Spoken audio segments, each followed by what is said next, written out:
내가 아직 너희와 함께 있어서 이 말을 너희에게 하였거니와 보혜사 곧 아버지께서 내 이름으로 보내실 성령 그가 너희에게 모든 것을 가르치고 내가 너희에게 말한 모든 것을 생각나게 하시리라. 평안을 너희에게 끼치노니 곧 나의 평안을 너희에게 주노라. 내가 너희에게 주는 것은 세상이 주는 것과 같이 아니하니라. 너희는 마음에 근심하지도 말고 두려워하지도 말라. 내가 갔다가 너희에게로 온다 하는 말을 너희가 들었나니 나를 사랑하였더라면 내가 아버지께로 감을 기뻐하였으리라. 아버지는 나보다 크심이라. 아멘. 오늘 설교의 제목을 질문으로 던지면서 오늘의 말씀을 시작하려고 합니다. 여러분은 지금 정말로 평안하십니까? 지금 하시는 일이 잘 되고 그리고 은행 밸런스가 풍성하고 여기저기 모아놓은 재산이 있어서 남은 생애 동안 돈 걱정 안 하고 살아도 되시냐 이렇게 묻는 것이 아니라 평안하시냐고 묻는 것입니다. 돈이라는 것은 있다가도 없기도 하고 아무리 많은 사람이라 할지라도 주님 앞에 갈 때 단 일전도 가지고 갈 수 없기 때문입니다.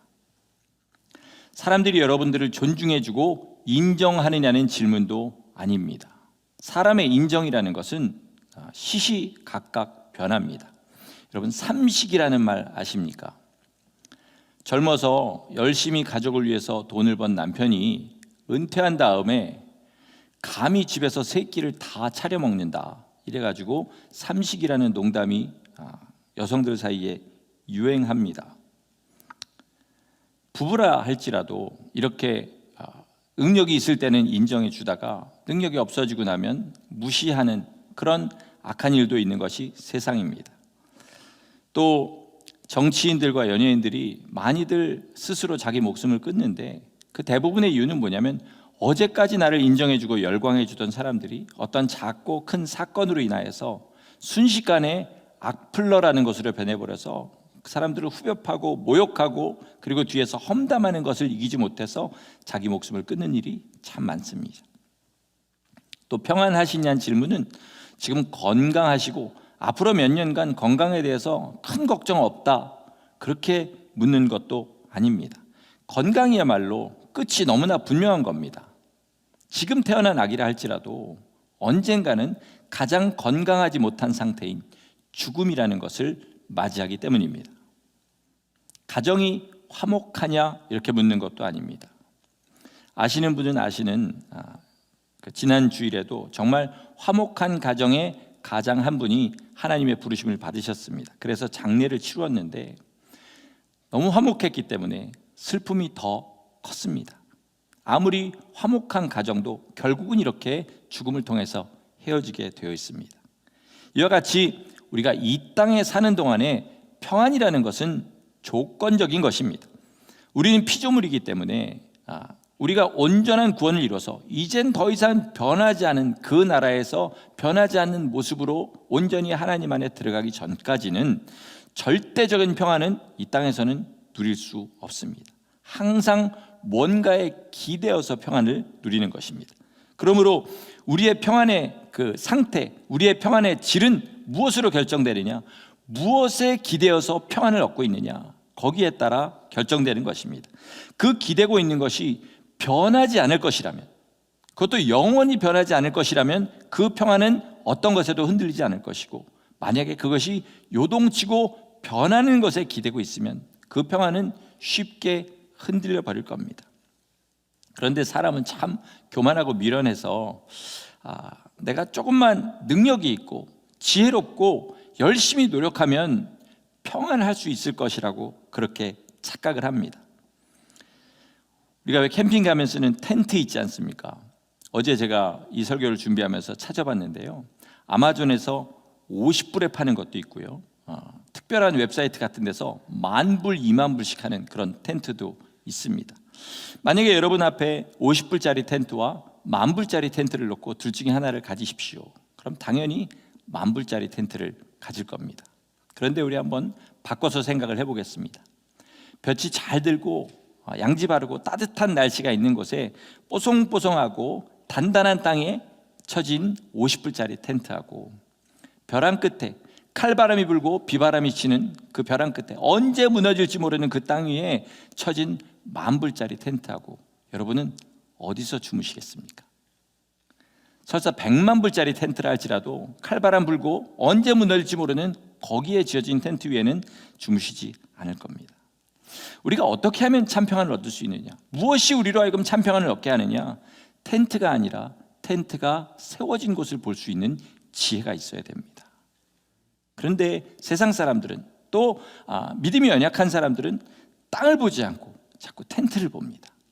그리고 당장 눈에 좋아 보이는 것을 따라 살아가는 것이죠. 오늘 본문을 보니까 예수 그리스도께서 우리에게 평안을 주시겠다고 약속하셨습니다. 그런데 그 평안에 대해서 설명을 아주 간단하게 하십니다. 뭐라고 하시냐면 내가 주는 평안은 세상이 주는 그것과 같지 않다. 이렇게 간단하게 설명을 하셨습니다. 무슨 말씀입니까? 여기는 두 가지의 뜻이 있습니다. 하나는 세상도 평안을 줄 수 있다는 것입니다.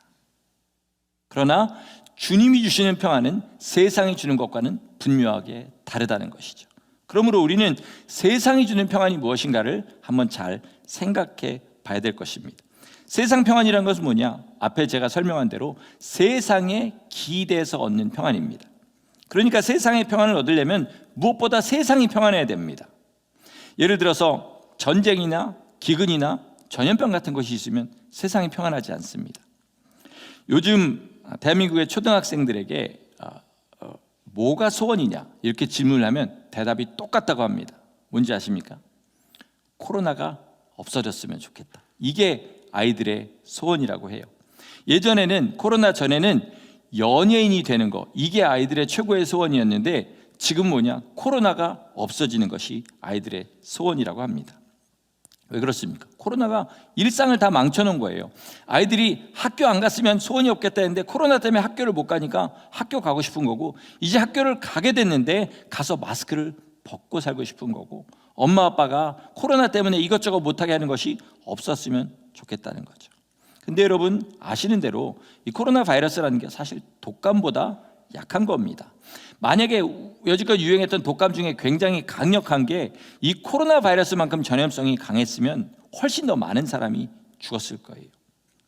이렇게 생각하면요, 여러분 16세기, 17세기에 유행했던 흑사병이라든지 아니면 지금 에이즈 같은 것이 전염병이라 이렇게 전염성이 강해서 막 밖에 나가기만 해도 코로나처럼 걸리는 것이었다면 우리 지금 사는 거 아닐 겁니다. 전쟁과 기근은 말할 것도 없죠. 여러분이 그러시라고 믿지만요, 저는 성경을 그대로 믿기 때문에 이제 곧 심한 기근 또는 그 기근에 준하는 어떤 엄청난 그 인플레이션, 물가 상승이 있을 것이다 이렇게 믿습니다. 또 우리가 믿음을 따라 믿음을 지키고 살려면 헐벗고 굶주리고 고난당하는 일을 반드시 겪게 될 것이다. 그때가 문 앞에 있다, 저는 그렇게 믿습니다. 그게 언제라고 말씀드릴 수 없을 뿐이지 많은 주님의 종들도 그런 같은 이야기를 하고 있죠. 그때가 왔을 때 만약에 우리가 가진 평안이 세상에 기대고 있는 것이라면 우리의 평안은 다 무너질 겁니다. 그러나 우리의 평안이 예수님 주신 평안이라면 그때 더 밝은 빛을 발하게 될 것입니다. 여러분, 우리 안에 있는 평안이 예수님 주신 평안이기를 예수 이름으로 축원합니다. 왜 제가 지난주에 본문으로 삼았던 그 구절에서 하나님과 재물을 겸하여 섬길 수 없다, 주님이 그렇게 말씀하셨는지 아십니까? 그것은 마치 하나님과 재물을 겸하여 섬기는 것은 텐트를 치는데 한쪽은 견고한 땅에 치고 나머지 반쪽은 이제 곧 무너질 땅에 치는 것과 똑같은 것이기 때문에 그렇습니다. 그렇게 되면 아무리 이쪽 반쪽이 견고하다 할지라도 나머지가 무너지면 같이 무너지게 되어 있습니다. 그러기 전에 세상에서 발을 빼라, 이것이 바로 주님의 가르침인 것입니다. 제가 하는 설교가 어떤 분들에게는 굉장히 불편하게 들릴 수 있다는 것을 저는 잘 알고 있습니다. 여기 계신 우리 성도님 중에 많은 수의 성도님들이 적어도 이 시대의 평균적인 그리스도인보다는 하나님도 잘 알고 성경에 가는 것도 잘 알고 나름대로 은혜 받은 경험도 있고 열심도 있는 분이기 때문에 그렇습니다. 그러나 우리가 그럴 때일수록 절대로 간과해서는 안 되는 것이 무엇이냐면 우리의 믿음을 판단하시는 이는 주님이시라는 사실입니다. 사도 바울이 그렇게 모진 자기의 고난을 쭉 열거한 다음에 뭐라 그랬습니까? 나도 나를 판단하지 아니하노니 나를 판단하시는 이는 주님이시니라 라고 말씀합니다. 그 주님께서 이렇게 말씀하셨어요. 내가 다시 올 때 믿음을 보겠느냐. 여러분, 지금이 주님 다시 오실 날이 그 어느 때보다 가깝고 징조가 분명하게 나타나는 때입니다. 그렇다면 우리가 지금 우리 나름대로 생각하는 믿음이 주님 보시기에는 믿음이 아닐 수 있다는 것, 제대로된 믿음이 아닐 수 있다는 것을 우린 분명하게 알아야 됩니다. 만약에 적어도 나름대로 충만한 교회 사람들은 주님이 인정하시는 믿음일 거다 이런 거였으면 주님이 그런 말씀 안 하셨을 거라고 저는 믿습니다. 그래서 말씀을 항상 부담스럽게 전할 수밖에 없는 것입니다. 여러분, 일주일 동안 힘들게 세상에서 치면서 살았는데 교회 와서까지 이런 불편한 얘기 들어야 되냐 이렇게 말씀하시는 분이 있는데요, 세상에서 그렇게 힘들게 치고 살았기 때문에 교회 오면 더 불편한 얘기를 들어야 됩니다. 왜요? 세상이 우리를 그렇게 길들이려고 우리를 사방으로 흔들어 놨기 때문에 교회 와서라도 정신 차리는 말씀을 들어야 되는 것인 줄 믿습니다. 제가 잘하고 있다고 생각해서 여러분을 질책하는 것도 아닙니다. 솔직히 여러분, 설교자의 가장 어려운 것은 뭐냐면요, 설교 준비하는 것도 아니에요. 그것도 쉬운 일은 아니지만 설교 준비하는 것도 아니고요, 가장 어려운 일은 뭐냐면 제가 그렇게 살지 못하는 것을 말씀으로 전해야 될 때, 그때가 가장 어렵습니다. 낯이 뜨거워요. 저도 여러분 앉아 계신 그 자리에서 20년 동안 은혜 받은 후에 앉아서 말씀을 들었기 때문에 말씀 듣는 사람의 심정을 잘 압니다. 자기 마음에 거치는 이야기가 들리면 바로 그 다음에는 설교하는 사람의 그 상태를 헐뜯는 마음이 생기게 돼요. 자기는 잘하나? 자기는 똑바로 하나? 이런 생각이 마음에 들게 되죠. 여러분, 그러나 주님께서 하신 말씀을 우리 한번 생각해 봅시다. 뭐라고 그러시냐면 바리새인의 행위는 본받지 말고 저들이 말하는 것은 지켜라 그랬습니다. 제가 설사 외식하는 바리새인 같은 인간이라 할지라도, 그런 설교자라 할지라도 지금 전하는 말씀이 정말 주님의 말씀인지 아니면 그저 세상의 철학이나 어떤 세상을 전하는 그런 말씀인지 여러분이 계속 깊이 생각하시면서, 특별히 오늘은 평안에 관한 말씀을 전하니까 평안에 관한 것을 깊이 생각하시면서 말씀을 끝까지 우리 함께 상고할 수 있기를 바랍니다. 사람이 평안이 깨지는 시점은 누구나 똑같습니다. 여러분, 언제 평안이 깨지십니까? 여러분 마음에 평화가 있었다고 해보겠습니다. 그럼 언제 그게 깨집니까? 세상이 내 마음대로 안 돌아갈 때, 그렇죠? 내 뜻대로 일이 안 돌아갈 때 내 마음의 평안이 깨집니다. 그런데 그 자기가 원하는 대로가 사람마다 다 달라요. 경제적인 거 하나만 놓고 한번 생각해 보십시다. 1000불이 은행에 있어도 마음이 든든한 사람이 있습니다.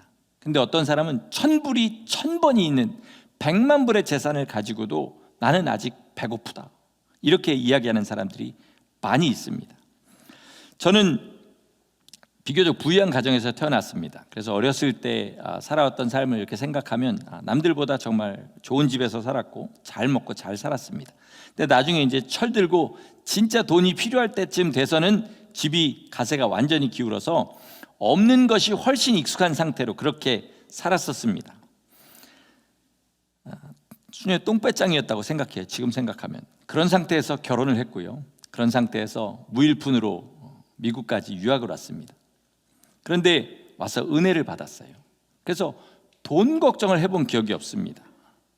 아무 서포트를 받지 못하고 완전히 무일푼으로 미국에 왔음에도 불구하고 은혜 받은 다음에는 돈 걱정을 해본 기억이 없어요. 어떤 일로 몇 달 동안 렌트비를 못 내게 된 때가 있었어요. 그리고 당연히 수입이 없으니까 크레딧 카드 빚도 많이 지게 됐던 때가 있는데 그때도 걱정해 본 기억이 없습니다. 왜냐? 하나님, 주님 앞에 물질적으로 주님이 하라는 거 11조 하라는 대로 다 했고, 그리고 난 주님 뜻대로 사는 것이 나의 목적이었기 때문에 하나님이 제가 필요할 때 제 필요를 채우실 거다, 여기에 대한 의심이 요만큼도 없었어요. 그래서 참 마음이 정말 잔잔한 바다처럼 평안하기만 했습니다. 그러다가 이제 조그만 비즈니스를 하나 하게 됐습니다.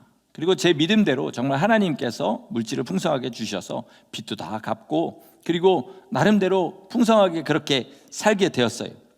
그러다가 어느 날 이제 조그만 문제가 생기기 시작하면서 돈이 그 전에 벌리던 만큼 안 벌리기 시작하는 거예요. 여러분, 제가 그 당시에 미장원에 가면 바리깡이 안 나간다고 그랬습니다. 그 정도로 머리카락이 굵고 숱이 많았어요. 근데 그때 비즈니스가 좀 안 돌기 시작하면서 고민을 많이 해가지고 머리가 정말 많이 빠졌습니다. 지금 바리깡이 잘 나갑니다. 그 전에 렌트비도 못 내던 때랑 비교하면요, 그렇게 비즈니스가 안 돌아도 여전히 통장 잔고라든지 제가 타고 다니던 차라든지 제가 살고 있었던 집이 그전보다 훨씬 더 업그레이드된 상태였어요. 그런데 제가 원하는 만큼 돈이 안 벌리니까 제 마음에 있는 평안이 다 무너져 버렸습니다. 그 기간이 돈 잘 벌던 기간이 한 3, 4년 정도 됐어요. 그 3, 4년 사이에 제게 무슨 일이 일어났었던 걸까요? 돈에 길들여져 버린 것입니다. 어느새 제 평안의 한쪽 발을 돈에다 걸치고 있었던 거예요.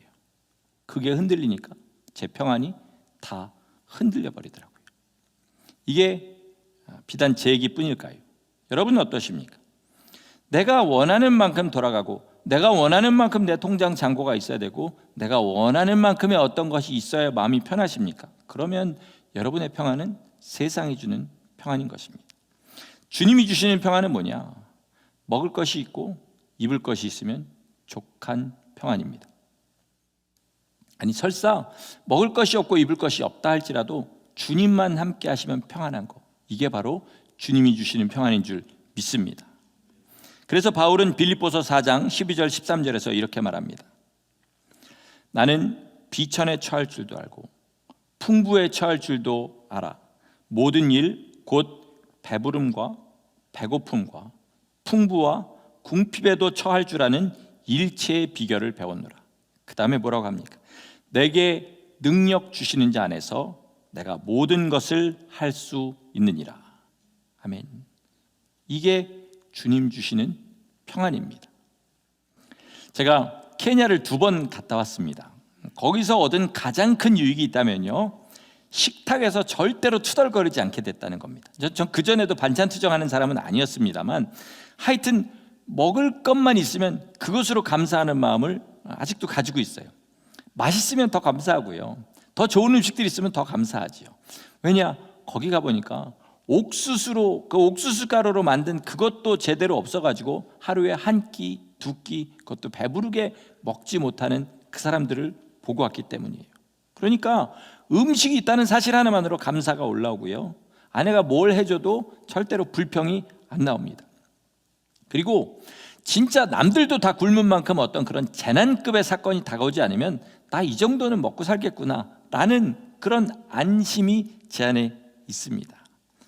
입는 것은 더합니다.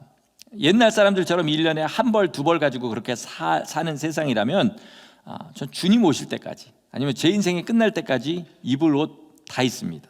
속옷만 몇 벌 가끔 사면 돼요. 양말만 몇 개 사면 됩니다. 그러니까 진짜 물질에 평안한 것은 뭡니까? 물질에 대한 기대치가 낮아지면 평안해져요. 아멘이십니까? 이게 정말 힘듭니다. 왜요? 우리는 물질이 아까 말씀드린 대로 길들여져 버렸어요. 없이 사는 거 상상을 못합니다. 그러나 정말로 기대치가 낮아서 지금 내 가진 것에 만족하고, 여기서 더 가지려고 발버둥 치지 않고, 내 그저 입는 옷, 먹는 것에 그냥 만족하고 거기서 더 가지려고 하지 않으면 그럼 평안한 거예요. 그런데 세상 가치관으로 사는 사람은요, 어떤 특별한 마음의 수련을 하기 전에는 이게 잘 안 돼요. 몇 년 전에 그 세상을 떠난 법정이라는 승려가 무소유라는 책을 썼습니다. 사람들이 거기에 열광했습니다. 그러나 정작 그 책을 읽고 무소유로 사는 사람은 없어요. 그만큼 특별한 훈련을 거쳐야 자기가 가진 것에 그저 만족하고 더 가지려지 하지 않고 그렇게 살아가는 거죠. 우리 그리스도인은 다릅니다. 우리 그리스도인이 소유와 상관없이 물질적인 평안을 누릴 수 있는 것은 뭐 때문입니까? 아까 주님 말씀하신 대로 내가 아버지를 갔다가 다시 너희를 데리러 올 거다. 그런 다음에는 너희를 영원한 처소로 인도할 거다.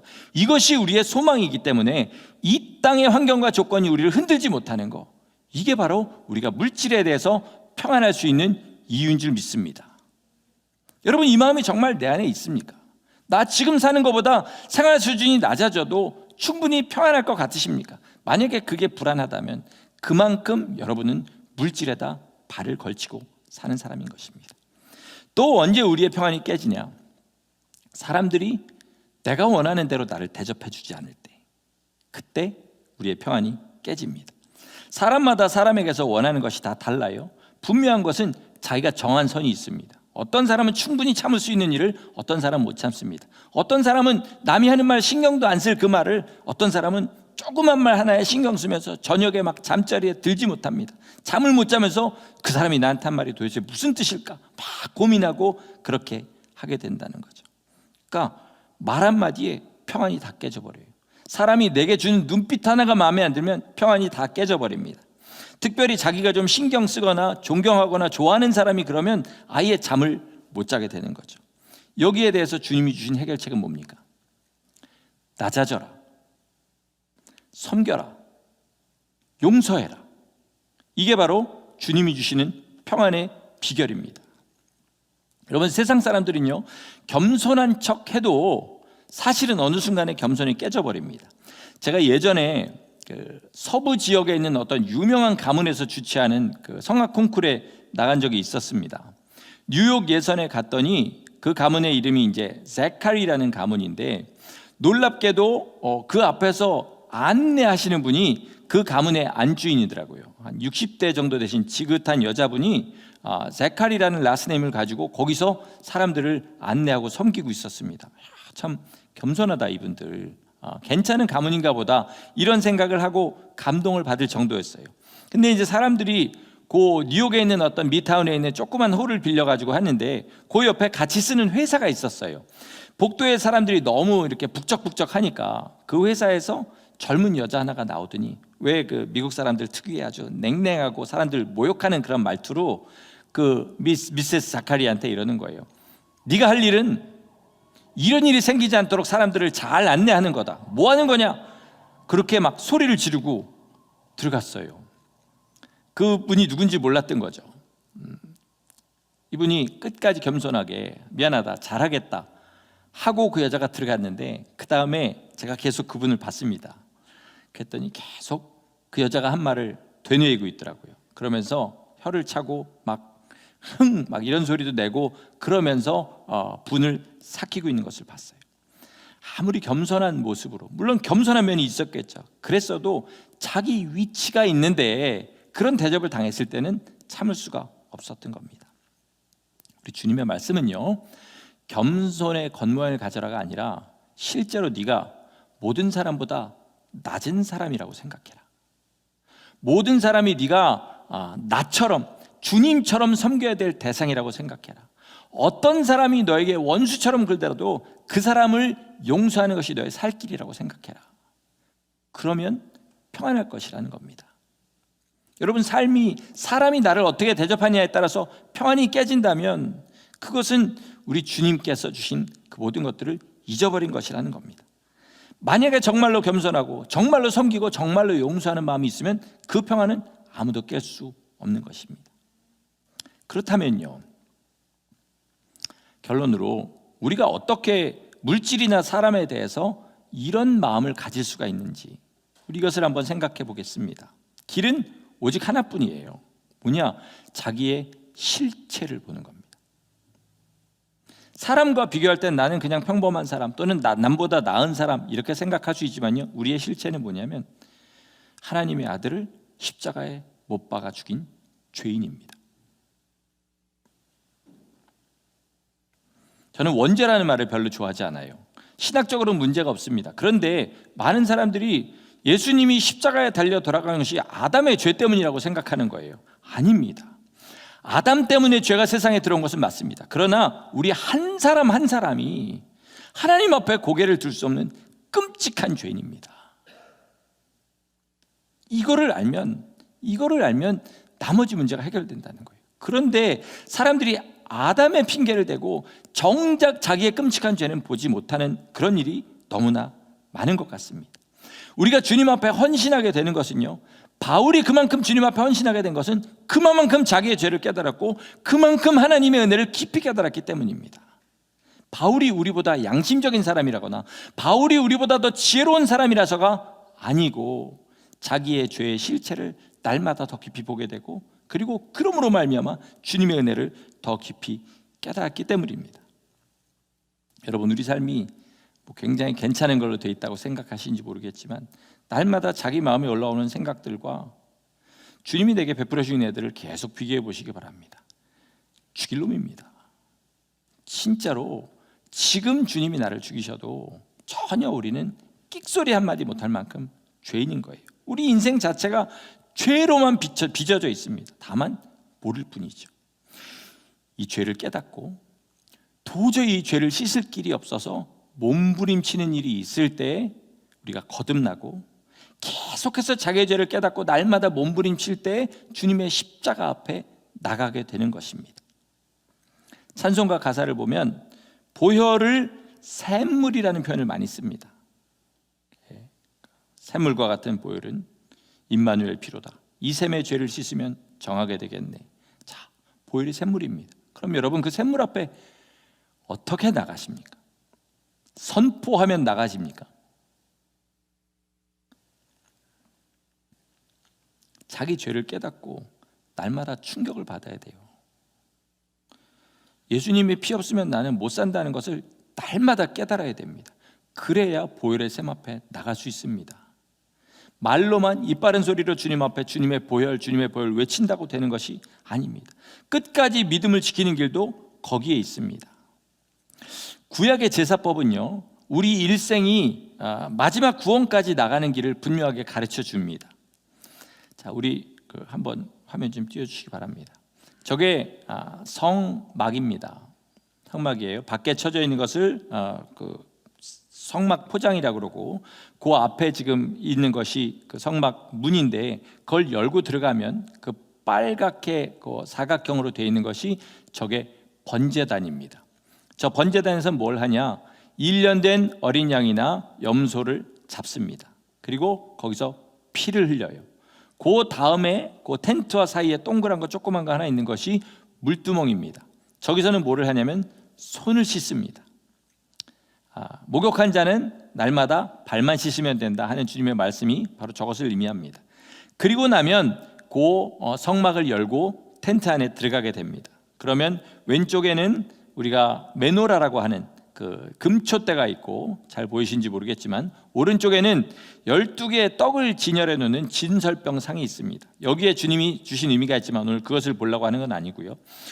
여기에 관한 일과 여기에 관한 일을 한 다음에 그 다음에 향로로 갑니다. 그래서 향로에서 또 주님이 시키신 일을 해요. 그러면 1년에 한 번 저 가운데 커튼 같은 게 쳐져 있지 않습니까? 저 휘장이 열리게 됩니다. 그 안에는 주님의 임재를 상징하는 법궤가 있어요. 그리고 그 법궤 위에는 주님의 보좌를 상징하는 시은좌라는 것이 있는데, 마지막에 하는 일이 뭐냐면 그 시은좌에 처음에 번제단에서 잡은 그 어린 양의 피를 거기다 갖다가 붓는 일로 모든 것이 끝납니다. 그러면 제사의 처음부터 끝까지 이 제사장이 가지고 있었던 게 뭡니까? 처음에 잡은 어린 양의 피인 것입니다. 무슨 말이냐?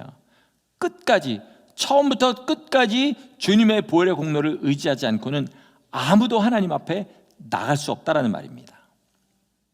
그러면 어떻게 하면 끝까지 이 주님의 보혈을 잡고 있을 수 있느냐, 가지고 있을 수 있느냐? 계속하는 말이지만 은혜를 알아야 됩니다. 자기의 죄를 알아야 돼요. 그러니까 날마다 나의 악한 죄를 깨달아 알게 되고, 그리고 주님의 은혜가 얼마나 큰지를 알게 되고, 그 감사와 찬양 가운데 계속해서 주님 앞에 자기 삶을 드리는 그 삶이 있어야 되는 것이죠. 정말 그 은혜가 차고 넘치는 사람은 나의 죄를 씻기는 예수의 피밖에 없네, 예수의 피밖에 없네, 날마다 이 찬양을 부르게 되고, 그 가운데 보통 사람은 양심이 찔려서 자살할 수밖에 없을 만큼 그렇게 힘든 그 가운데서 오히려 주님의 은혜가 있기 때문에 그것이 은혜로 하고 기쁨으로 하여서 기쁨으로 이 길을 걸어가게 되는 겁니다.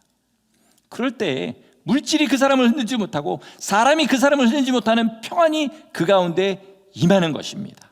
이게 바로 주님이 주시는 평안인 줄 믿습니다. 그런데 자꾸 살다 보면 다른 평안을 구하게 돼요. 여러분, 돈 많아지면 편합니다. 저도 예전에 힘들 때보다 넉넉하니까 편안해요. 옷이 많아지면 날마다, 사실 옛날에 양복 한 벌 있을 때는 고민을 안 했는데 양복이 여러 벌 있으니까 입을 때마다 고민합니다. 몇 벌의 양복이 저의 평안을 깨버리는 거죠. 한 벌 있을 땐 참 평안했습니다. 우리의 삶이 육신으로 더 나아지려고 발버둥친 일을 우리는 이제 그쳐야 될 줄 믿습니다. 말씀을 마치겠습니다. 자기 두 아들을 죽인 그 원수 같은 범인을 양자 삼은 손양원 목사님이요, 우리보다 더 인격이 훌륭하거나 신앙 양심이 더 투철한 사람이라서 그런 게 아닙니다. 여러분, 우리끼리는 서로 더 낫고 못하고 따지지만 하나님 보시기에는 사람이라는 종족은 거기서 거깁니다. 그럼 그분이 그렇게 할 수 있었던 이유는 뭘까요? 나 같은 죽을 죄인을 그 아들을 내주셔서 용서하신 하나님의 은혜를 알았기 때문이에요. 우리보다 더 알았기 때문입니다. 바울도 마찬가지입니다. 아까도 말씀드렸지만 교회를 받게 하던 죄인의 괴수였던 자기를 용서하신 하나님의 은혜를 알았기 때문에 그 모진 고생을 하면서도 하나님 앞에 자기를 내세우지 않고 끝까지 겸손하게 그 일을 행한 것입니다. 그렇다면 우리는 왜 아직 이렇게 교만할까요? 우리는 왜 아직 이렇게 물질을 탐하고 세상의 쾌락을 탐할까요? 왜 누가 나한테 조금만 잘못하면 용서하지 못하고 원통함을 품고 그 사람을 위하면서 그렇게 살아갈까요? 왜 조금이라도 내가 남보다 낫다는 것을 자랑하지 못해서 이렇게 안달하면서 살아갈까요? 이유는 단 하나죠. 여지껏 계속한 말이지만 내가 얼마나 부족하고 더러운 죄인인지 몰라서 그렇습니다. 참 평안은 어디부터 시작되냐? 나를 바로 알고 주님의 은혜를 있는 그대로 알 때 거기서부터 진짜 평안이 시작되는 것입니다. 세상에서 뭐가 되려고 그것을 기대하지 마시고 남들에게 대접받고 인정받으려고 하지 마시고 모두의 종이 되시기 바랍니다. 그것이 바로 자기를 부인하고 십자가를 지고 나가는 길입니다. 더 이상 낮아질 곳이 없고 그 자리가 내게 평안하다면 그 평안은 세상에 누구도 깰 수 없는 하늘의 평안이 될 것입니다. 이 평안 가지고 우리 주님이 세상을 이기신 것처럼 우리도 세상을 이기고 끝까지 이 길 걸어갈 수 있기를 예수 그리스도 이름으로 간절히 축원합니다. 아멘. 기도하시겠습니다.